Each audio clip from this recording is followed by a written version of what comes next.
Chitrangada, your body coffee. Coffee? Why what do is you my mean? body not vodka? You're the OG seasoned desi baddie.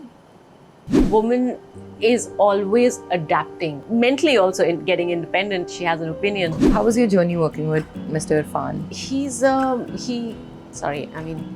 He was very instinctive actor. Gen Alpha is skibbity. All right. They are coming at you and how? Hi Brute, this is Chitrangada and I'm here for Brute Plate. Pardon me if my jaw is dropped sometimes during the interview because you're actually beautiful. Oh, wow. Okay. And just as wise, of course. Please, thank you so much. Do you know the tea?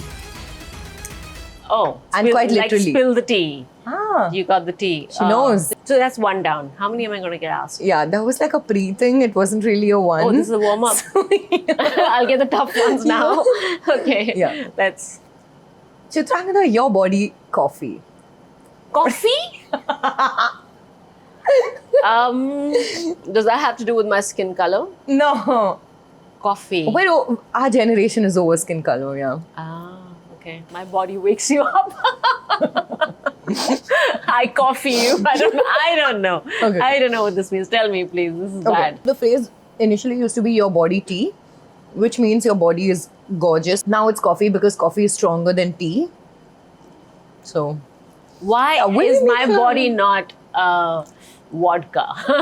what's the God. most skibbity role you've ever played? Skibbity. Chitrangada? Skibbity. Cool? No. A bad one. A boring one. Nice. Skibbity. I can't even guess this. It's so dumb. Actually, that is the literal meaning of it. Skibbity is just dumb. So what's the So dumbest skibbity movie? is skibbity. That's what it is. On So point. Gen Alpha is skibbity. All right. They are coming at you and how? Decades ago, female roles were specifically made for the male gaze, but that's changing a lot, especially yes. with OTT characters and with Yeah. complex female characters and stories around females rather than, you know, your quintessential male, Bollywood Yeah. male. How do you feel about that? I mean, it is probably the best thing to have happened. Yeah. It's also because even in the society, I think the change always happens in the society first, and that reflects on cinema, which is why we start to write stories, keeping in mind how the women are changing. So I think what changed was that women stopped complying simply because they got more independent financially. I think once the financial independence happened is when that whole compliance of this is how you should be and this is how a woman is, or she's not. I think all that changed because of that, which is why our characters, that get written, in the films, Yeah. those change. So yeah, it's been an amazing process. And I was talking to somebody the other day, and this person said that the biggest problem or the bane of the society is, and any society, not just India, any society, is a man can never keep up because a woman is always more adaptable as a creature, as just as a gender. Woman is always adapting, whether she's adapting to the world, to the man, to the society, to who she gets married to what she becomes, becomes a mother, and now she's looking after the house and, emotional caretaker of everyone actually. So yeah, so I think because she's so adaptable, she is changing so much faster with her. I think mentally also in getting independent, she has an opinion. Yeah. And then I think men are having a really tough time keeping up with it. Yeah. So that's happening everywhere right now. And it's a bit of a problem, I think, in the I mean, society. a good problem for us. It is a bit of a problem because, it's just disturbed the whole status quo of this one leads and this one follows. Yeah. And now they're both standing next to each other. So it's getting a bit of a, I don't know. Yeah. But everywhere, not just India. I think it's everywhere, yeah. And also not just the industry, every field. Absolutely. Yeah. No, Yeah. I'm talking of societies. I'm saying not Absolutely, just yeah. India. It's like anywhere, yeah. Yeah. You'd said somewhere that I was more scared to go into another city, and especially like a city like Bombay, rather than doing my first film. Is that still true? Yeah, I think I must have said that. No, I think what I probably meant was because when you in a you in army cantonments all your life, so what Army Chota kid. very protected. You know the circle. No matter where you go, it kind of travels with you. That's the environment. And then I went to Delhi for college, but then I was in the hostel there. So we really didn't step out so much, whatever that was, you come back to your hostel. So I hadn't been on my own in a big city at all. So yeah, I think I was very scared, I guess, yeah, that's the word, Of when course, I yeah. came to Bombay, yes. It took me like 6 months. I used to cry every night. Yeah, I used to be so homesick. I can't tell you. I used to be so homesick Yeah. in the beginning. Also, because the industry was new. I didn't know the industry. I didn't know how it works. So you just felt like, yeah, you just lost in the woods, kind of thing. Yes. Absolutely. Okay, so you did a few films in the early 2000s. You started your career, of course, with Hazano, and then there was a break. Are you still happy with that decision? The thing is that if things work out later in life, you look back and you think like, okay, good. It doesn't matter. What I did was right, which is what I'm fortunate enough to say. But if it hadn't worked out this way, then probably I would be suffering and saying I shouldn't have taken that break. Yeah. But yeah, sitting today, there was no other way to do it. Yeah. What's the wise thing to do? I probably should have tried to manage both things. Is probably the wise thing to do. But then, I mean, you're not always wise and you're not always in control of your emotions, and it's yeah, so I think that's probably what happened at that point. Emotions kind of got the better of me, and I decided to take a break. But let me just tell you, that made your comeback much stronger, and I feel like, no, dude, that was wise, because the I don't know how you look now, stress free. I think that the break was needed. That I because agree. you're glowing. Yeah, that I agree. I think yes, it's probably a good thing to handle. See, everyone's different, Some women, and hats off to them, that they can manage and stay focused and be professional and be ambitious at the same time and manage other things in their life. But it's just what I always say, that's probably not a wise thing to do, but that's what I could do at that point. That's all I could do, because for me to sort myself emotionally, mentally, was far more important. To feel grounded, rooted emotionally was more important than being successful at that point. So maybe that's probably the reason why, yeah, I did Absolutely. that. Yeah. Okay, so a person has circles, right? The inner circle, the outer circle, and then of course their outer larger circle. Yes. What consists of your inner circle in life currently at this point in your life? Inner circle would probably be, of course, family, more than anything else. There is one or two friends, actually. That's my absolute inner circle. What was the most difficult set to get over? Oh, wow. No, it wasn't difficult, but I think Houseful 5, just because there were so many actors. So even if like one person had to give a reaction, and because the frame was wide mostly, everyone had to be in it. All 12 of us together. That, I thought, everybody was like, Johnny sir वहाँ खड़े हैं. Johnny sir's like, मेरा तो यहाँ से सिर्फ हाथ दिख रहा है or something. But everybody had to be on set. Yeah. So it was just difficult because of that, because it was a huge cast. Absolutely, Yeah. it was literally a full house. It was a very big house full. What was the most complex character that you played that stuck with you till date, and a sort of a reflection on your personality also? I've always said Maya from Inkar. Yes. I think Yeah. that is the most complex.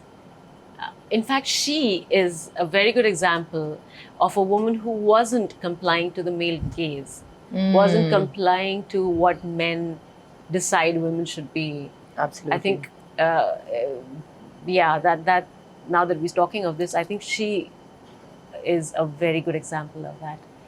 And the thing is that what I loved about Maya's character in the film Inkar was that she was so unsure that, why am I feeling strong? Why do I have the strength to stand up to someone that I'm in love with? So she constantly questioned herself.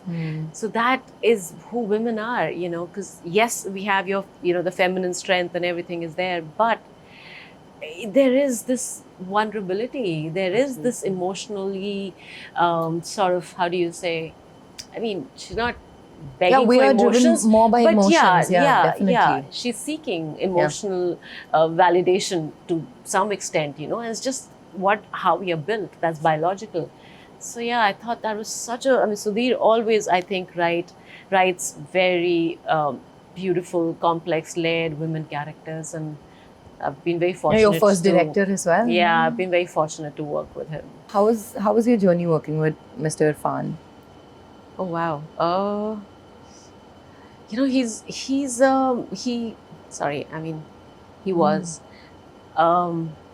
very instinctive actor, extremely, like you could tell the effort that he's putting in, but he was constantly working on his dialogues. Every time he came and gave his shot, it was completely like there would be something different. It was no two takes were the same. Even if it was the same shot, I mean the same scene that we're shooting, but every time he would do it differently. And he would, like, just before the shot, I remember side mein jaate the, and then he would think about something, whatever, and then he would come and perform, and there'll always be some nuance he'll add, something he would do. I learned so much. I mean, like how he would break a sentence most unpredictably. Where will he take his pauses? How you don't need to say too much. There's so many times he came and he didn't even take the lines. Very, very interesting. Even if I wasn't in the scene, I'd be sitting and watching him. I would Absolutely. do that. Yeah. There are performative people and there are people with real passion that drives their art and their talent. Yeah. I'm sure that there are a lot of people who belong to both sides. But what is your take on that? Are you, do you instantly find out performative people, or do you take a while to understand people's behaviors? People's behaviors. I think I have an instinct about people. I think I kind of get energies, but then that's what I think, because a lot of people who know me, some friends say, "Tumko kuch samajh nahi aata, you're a tube light." Because I would sometimes be sitting in for a meeting with some people, and then I'd come out like, "Oh my God, it was like this." This is, "No, ma'am, you didn't get it. It was actually this." I just wouldn't get what they're saying and what they meant by saying. You know what I mean? Like, absolutely, and that happens a lot more in this industry. Yeah, so that way, I think I'm a bit of a tube light. I agree, because that's what this one friend of mine used to call me. But that's about understanding clever people. That's about cleverness. But I think generally about being good or not good a person, I think I understand energies. I do, yeah. It's really difficult to make newer friendships, especially complex female friendships, and especially when you get older and older. I think I have a few people that I can, sort of bank on in this city. I've been here 14 years now, 15 years. So it takes a while, especially, when you're working and you're in front of the camera, then it's even more difficult for you to figure who's really your friend, who's not. Because like somebody told me one time, I was very heartbroken, kuch hua tha. Like somebody said something about me, and some such thing was going on, and they said, "You're not here to make friends, you're here to work. So stop feeling bad." And I still remember, and I think every time any such thing happens, I'm like, yeah, it's so true. You're here to work, not make friends. Yeah. If that happens, great. But if it doesn't, it's not something that you will sit and crib about. So yeah, the industry's given me work, and all of that is, it's great. So no cribbing at all. If I gate crashed your house, how would I find you? I would be in a jeans and a t-shirt, believe me. It'll probably be a white, black, or a grey t-shirt. Yeah, I'll tell you that as well. It's. I have the most boring wardrobe possible with colors. Yeah. Okay. Are you a makeup person or no makeup person? I love makeup, but I love makeup to understand how little you need. So it's not like just because I like makeup doesn't mean that I want to put so much of it. It's just to understand how you could do with less by using the right products. So it does interest me a lot, to be honest. I enjoy doing my own makeup instead of getting professionally done. Yeah. Okay. One thing that you can make which just immediately transfers comfort to you. Comfort to me. I really like a good breakfast. I'm a huge breakfast person because dinner usually is very light or it's very early. So, you know, when you wake up, I wake up hungry. Like, I really have to eat. So, it would be a good omelette, probably.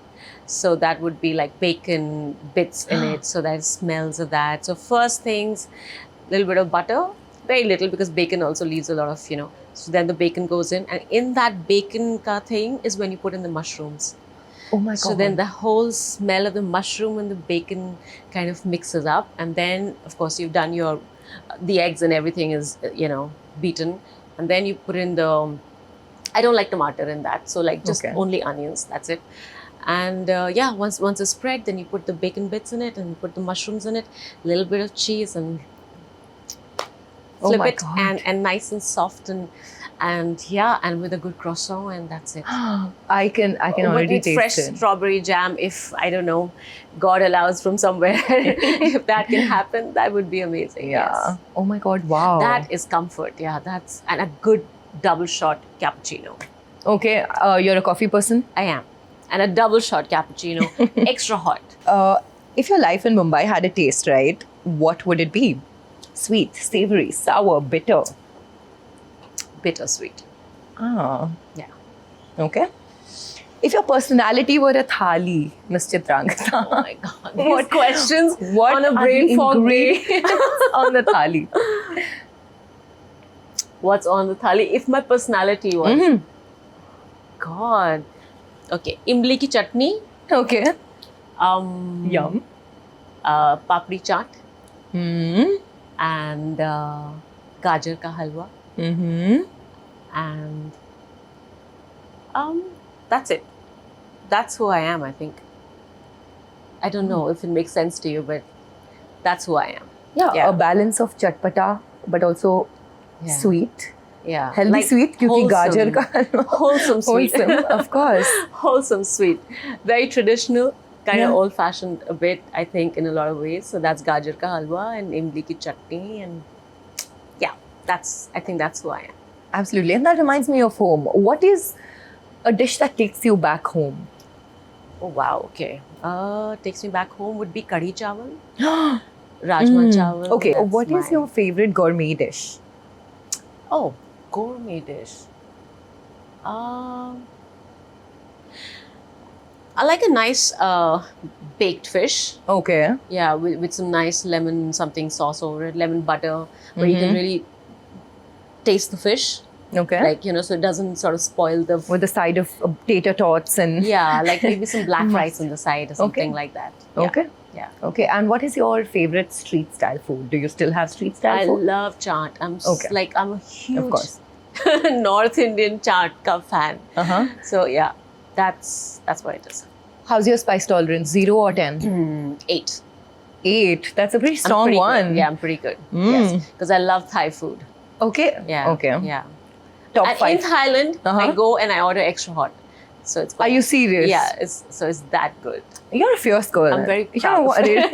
I don't go there and be like, come karo, come karo. It's like, no, extra hot chili. It's good that we ruled over some food rather Yes, I think it was a very healthy table. Thank you so much for having me.